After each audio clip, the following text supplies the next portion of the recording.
একটু ফুটো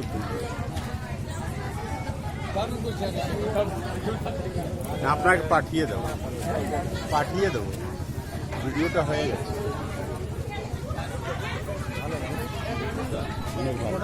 হ্যাঁ না কার্ডটা নিব।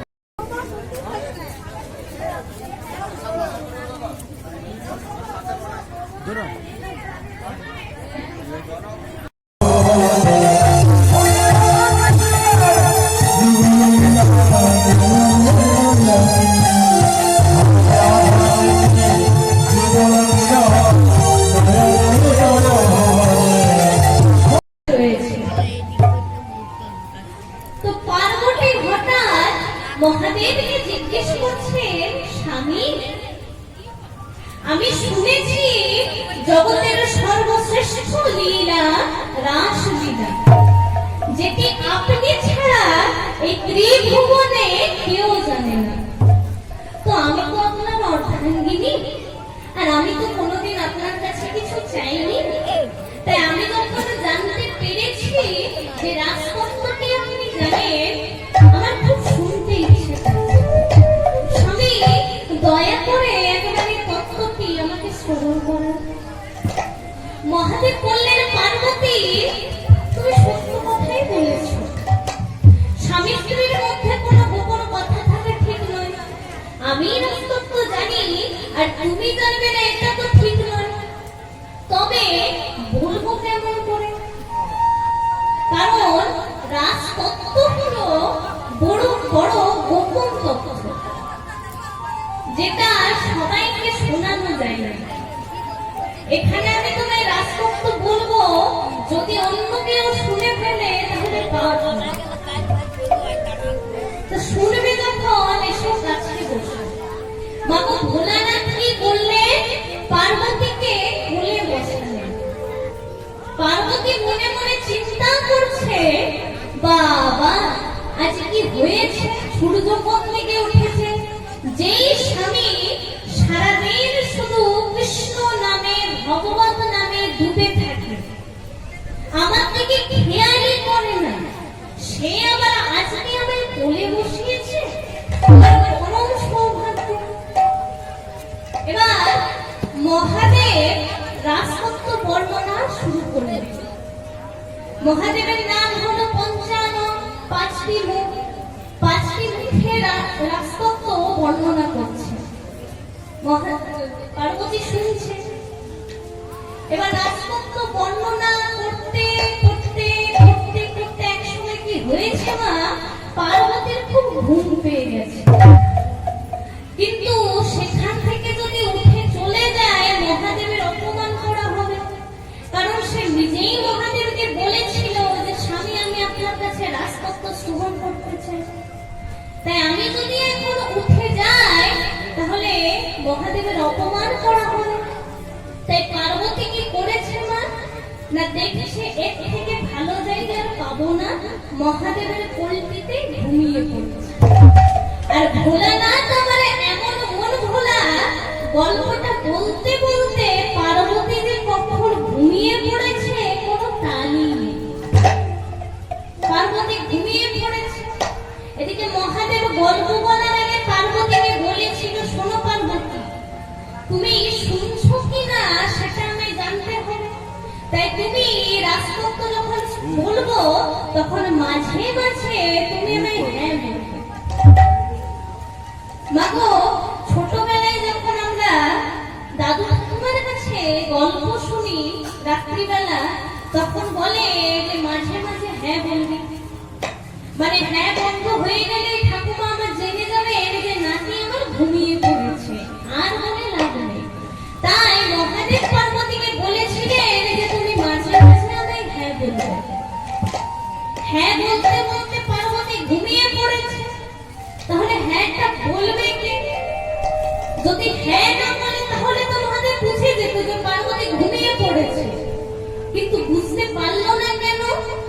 না, সেই জায়গা থেকে কিছুটা দূরে একটা গাছের ডালে সুখ পাখি বসেছে।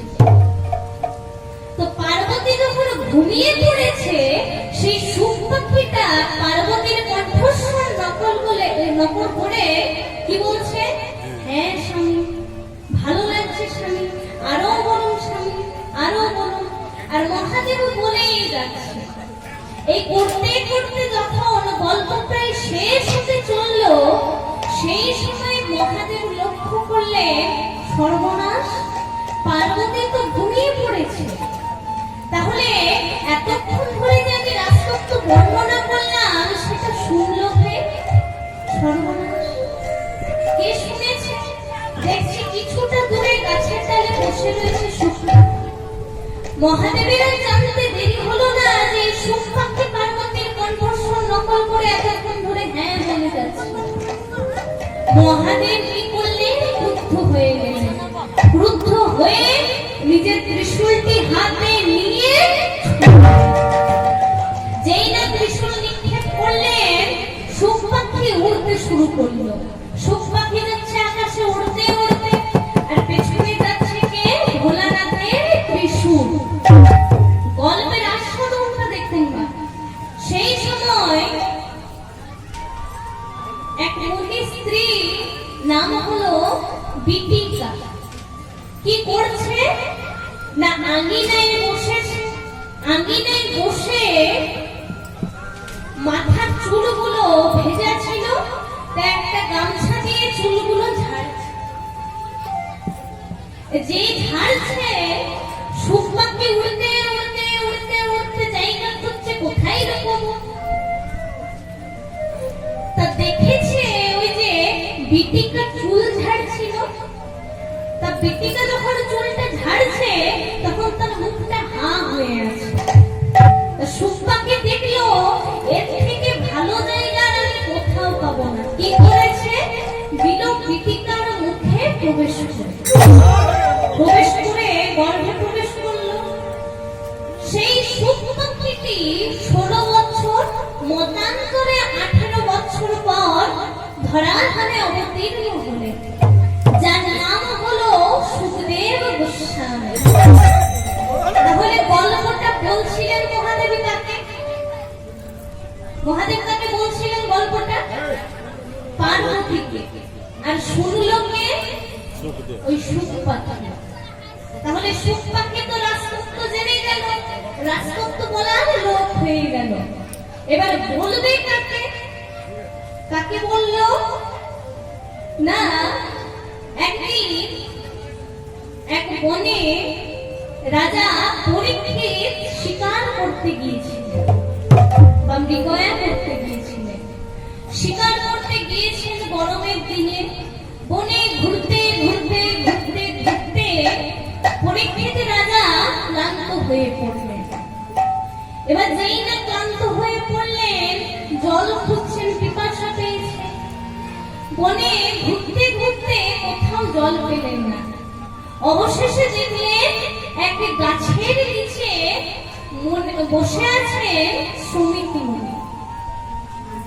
মুনিবর তখন ধ্যানে বসেছিলেন, কিন্তু পরীক্ষিত রাজ বুঝতে পারল না যে মুনিবর ধ্যানে বসেছে। পরীক্ষিত রাজ মুনির পাশে গিয়ে দুটি হাত জোড় করে বলছে, মুনিবর আমার খুব পিপাসা পেয়েছে, একটু জল চাই। কিন্তু শ্রমিক মুনি তো আমার ধ্যানে বসেছে, তিনি তো শুনতে পাননি। এদিকে পরীক্ষিত মহারাজ বারবার বলছেন, মুনিবর আমার একটু পিপাসা পেয়েছে, একটু জল চাই। বারবার উত্তর না পাওয়ার পর পরীক্ষিত রাজ রেগে গেলেন। কেন রেগে গেলেন? না মনে অহংকার জন্মালো। কিরকম অহংকার?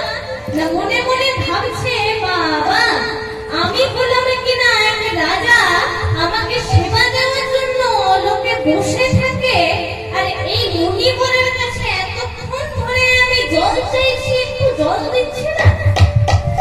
জল দেওয়া তো দূরের কথা, আমার কথার কোনো উত্তর দিচ্ছে না। তা রেগে কি করলেন মা? না দেখলেন কিছুটা দূরে একটা মরা সাপ পড়েছিল। সেই মরা সাপটাকে নিয়ে এসে মালার মতন করে শ্রমিক মুনির গলায় পরিয়ে দিলেন। যেই না পরিয়ে দিল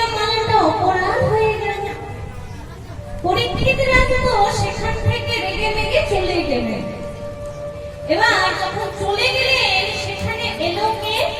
শ্রমিক মুনির পুত্র ঋষিঙ্খ মুনি। যখন এলেন তিনি দেখলেন যে আমার পিতার গলায় কে মৃত সাপ ঝুলিয়ে দিয়েছে। কার এত বড় সাহস? তিনিও রেগে গেলেন। এবার ঋষিঙ্খ মুনি রেগে গিয়ে কি করলেন না কুমণ্ডল থেকে জল নিয়ে 3 বার ছিটিয়ে অভিশাপ দিলেন যে যে আমার পিতার গলায় মৃত সাপ ঝুলিয়েছে আমি অভিশাপ দিচ্ছি যে 7 দিনের মধ্যে সে মারা যাবে। পরীক্ষিত রাজাকে অভিশাপ দিয়ে দিলেন। পরীক্ষিত রাজা তো জানতে পারল না, কিন্তু ধ্যানে বসে শ্রমিক মুনি সবটাই জানতে পারলেন। এবার মাগো, এই যে ঋষিঙ্খ মুনি অভিশাপ দিলেন পরীক্ষিত রাজাকে যে 7 দিনের মধ্যে সে মারা যাবে, যে আমার পিতার গলায় মৃত সাপ ঝুলিয়েছে। মাগো, একটা কথা বলি, আমরাও কিন্তু এই 7 দিনের মধ্যেই মারা যাব। 7 দিনের মধ্যে কিরকম মারা যাবে এবার আপনি বলবেন যে কীর্তনটা শুনতে এলাম এই জন্য 7 দিনের মধ্যেই মারা যাব। 7 দিনের মধ্যে আমাদের সকলকেই মরতে হবে, তাতে 80 বছর বয়স হোক আর 90 বছর বয়স হোক, 7 দিনের মধ্যেই মারা যাব। কোন 7 দিনের মধ্যে? রইবে যদি সামনে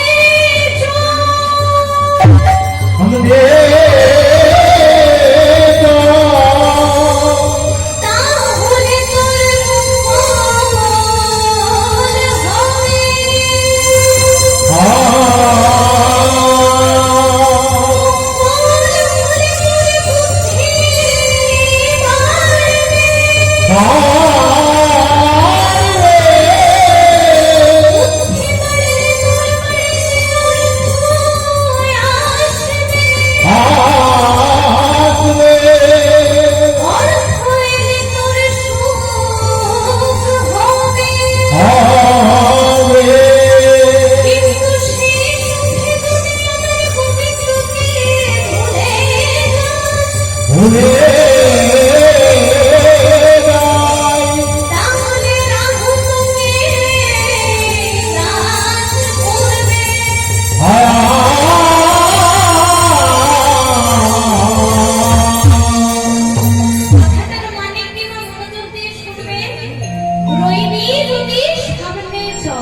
রবিবার, সামনে চল মানে সোমবার, তাহলে তোর মঙ্গল হবে মানে মঙ্গলবার।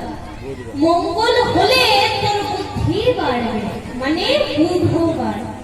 বুদ্ধি বাড়লে তোর বাড়িতে অর্থ আসবে অর্থাৎ বৃহস্পতিবার।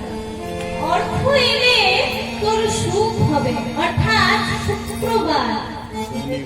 কিন্তু সেই সুখে যদি আমার গোবিন্দকে ভুলে যাস রাহু তোকে গ্রাস করবে।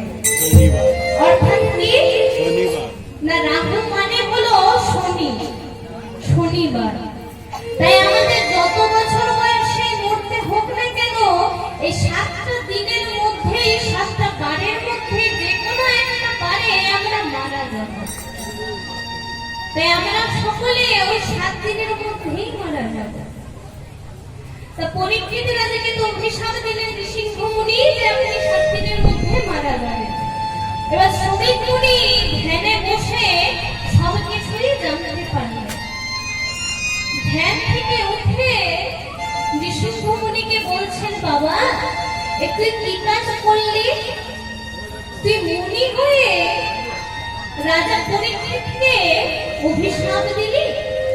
ওরে রাজা পরীক্ষিত যে বড় ভালো রাজা, কিন্তু ক্রোধের বশে একটু ভুল করে ফেলেছে। তুই তাকে ক্ষমা করে দিতে পারবি, কিন্তু তুই তাকে অভিশাপ দিয়ে দিলি। আচ্ছা শোন, অভিশাপ যখন দিয়েছিস একটা কাজ কর, তুই পরীক্ষিত রাজের দরবারে গিয়ে মহারাজকে জানিয়ে দিয়ে আয় যে মহারাজ আপনি 7 দিনের মধ্যে মারা যাবেন। ঋষিঙ্খ মুনি পিতৃ আদেশে গেলেন রাজ দরবারে। পরীক্ষিত রাজাকে ডেকে বলছেন, মহারাজ আপনি 7 দিনের মধ্যে মারা যাবেন।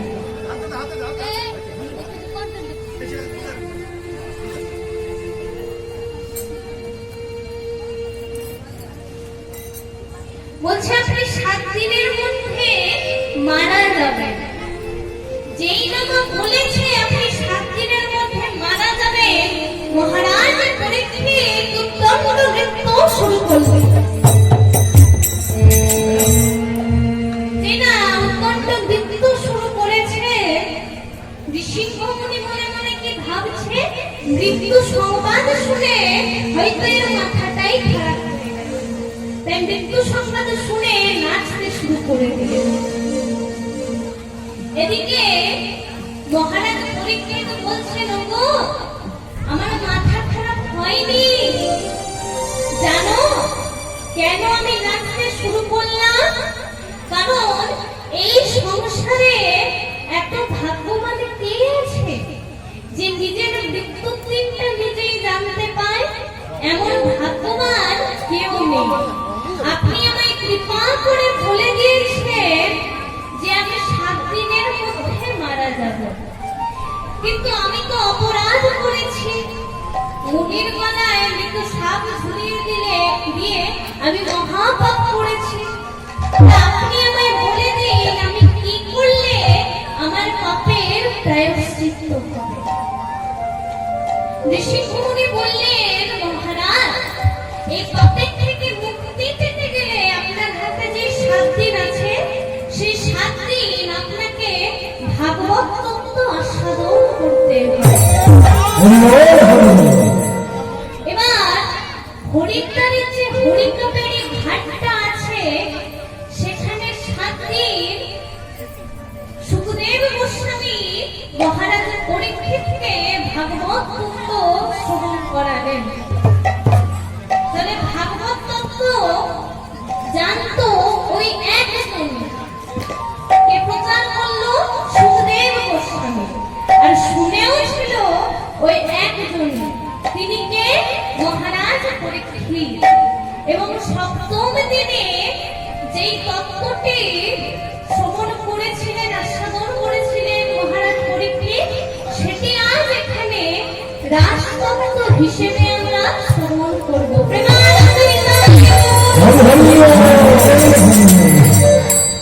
আজ আমরা রাজতত্ত্ব শ্রবণ করব। রাজতত্ত্বে প্রথম পদাবলী, ভগবান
যত কবি তত কৃষ্ণ দেখতে সুন্দর, যত কবি তত কৃষ্ণ দেখতে সুন্দর। বৃন্দাবনের রাসলীলাটি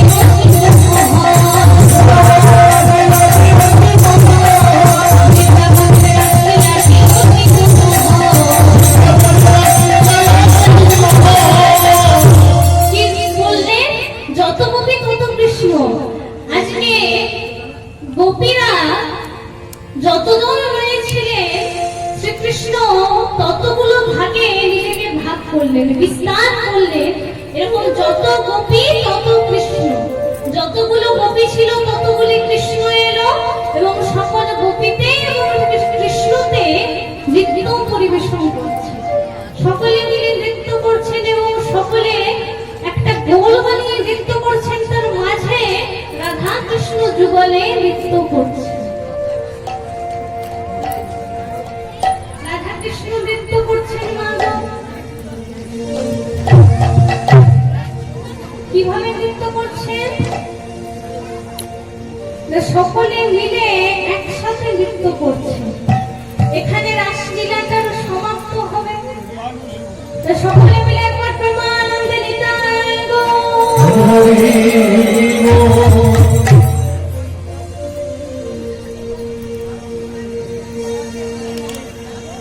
राधे तेरे चरणों की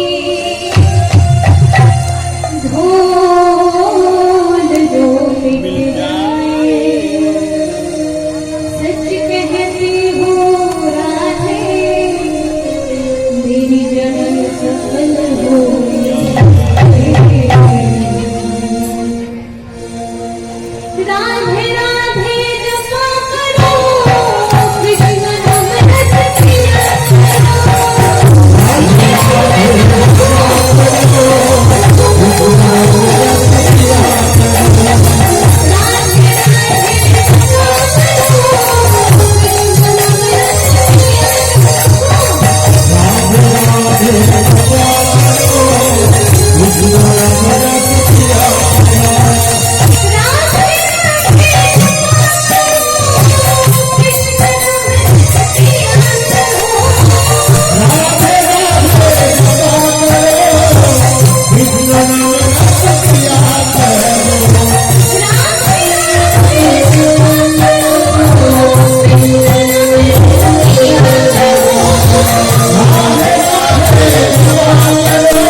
রাসটা বলনে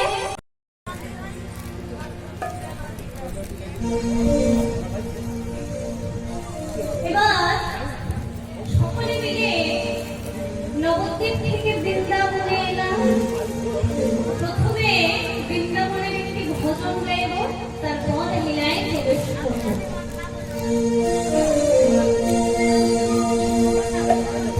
শ্রীরাধার মনোরমণি মনমোহন বৃন্দাবন মনোদেবা।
আরেকটি ভজন গাইব, সকলে মিলে করতালি করবেন, ধ্বনি করবেন এবং আমার সাথে সাথে গাইবেন। মেরা মন পক্ষী বলে, মেরা মন পক্ষী বলে और वृंदावन जाऊं, ब्रज की लता पता में मैं राधे राधे गाऊं। मेरा मन पक्षी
সকলে মিলে করতালি দিয়ে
সকলে মিলে বৃন্দাবনে এসেছি কি বলবো রাধে রাধে প্রেম সে বলো রাধে রাধে প্রেম সে বলো প্রেম সে বলো